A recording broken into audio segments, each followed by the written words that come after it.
Ever wondered what it takes to survive the impossible? To push your body to its absolute limits and live to tell the tale. Humans are incredibly adaptable. But what actually happens to our bodies when we're thrown into the most extreme environments on Earth?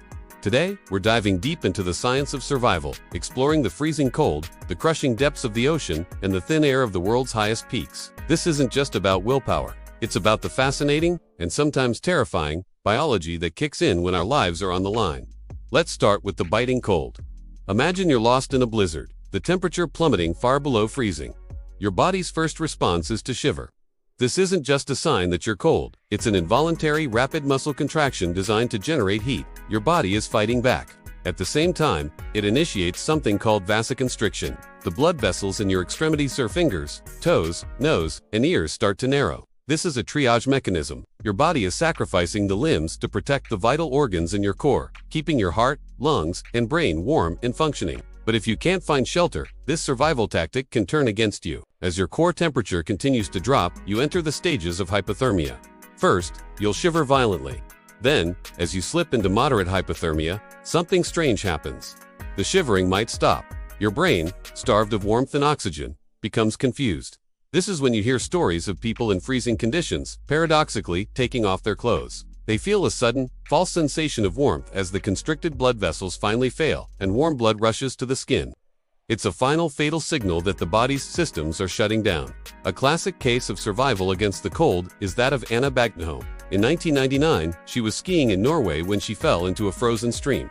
She was trapped under the ice for 80 minutes. When rescuers finally pulled her out, her heart had stopped, and her core body temperature was an astonishing 13.7 degrees Celsius, or 56.7 degrees Fahrenheit, the lowest ever recorded in a survivor of accidental hypothermia. By all accounts, she should have been dead.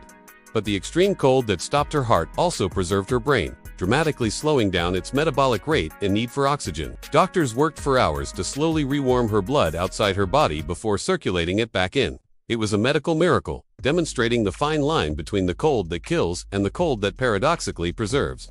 Now, let's leave the frozen mountains and plunge into the deep sea. The challenge here isn't the cold, although that's a factor, but the immense pressure. For every 10 meters you descend, the pressure increases by 1 atmosphere. Our bodies are mostly water, which is incompressible, so we don't get crushed. The real danger lies in the air we breathe. Scuba divers breathe compressed air, which is about 78% nitrogen. Under high pressure, this nitrogen gas dissolves into our bloodstream and tissues. This is usually fine, as long as you ascend slowly.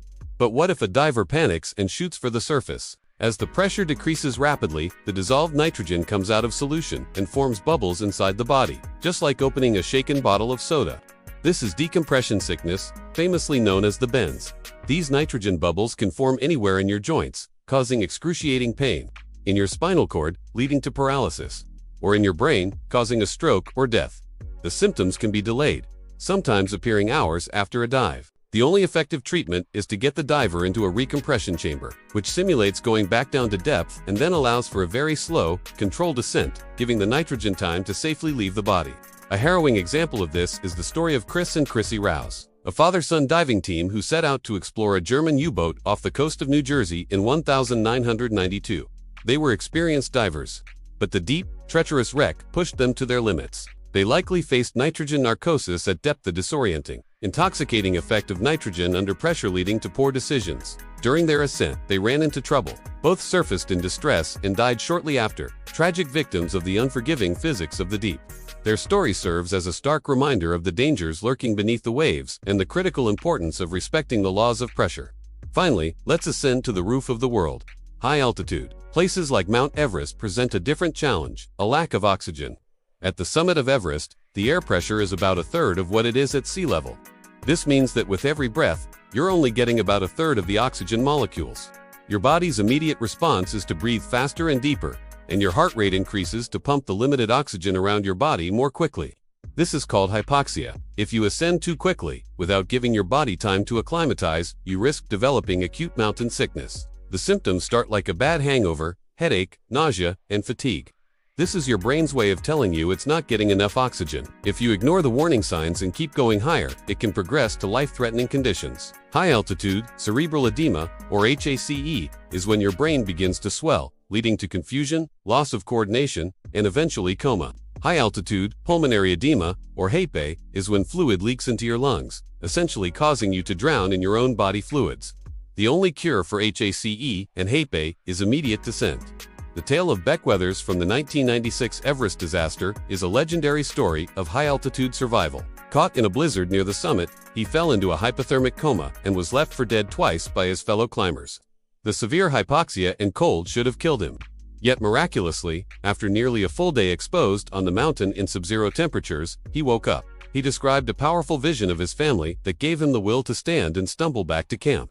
He survived, but at a great cost, losing his nose and parts of both hands to severe frostbite. His story is a testament to the incredible power of the human will to live, even when the body is on the verge of complete shutdown. From the freezing cold to the crushing deep and the breathless heights, our bodies perform a constant, delicate balancing act. When pushed to the extreme, these systems can be our greatest asset or our fatal flaw. The stories of survivors like Anna Baggenholm and Beck-Weathers aren't just tales of luck. They are profound illustrations of human physiology, resilience, and the unyielding drive to survive against all odds. They show us that even on the very edge of existence, the human body and spirit can achieve the extraordinary. Thanks for watching our deep dive into the science of survival. If you found this fascinating, hit that like button and subscribe for more adventures into the amazing world of science. Let us know in the comments which extreme environment you'd like us to explore next. Stay curious, and we'll see you in the next video.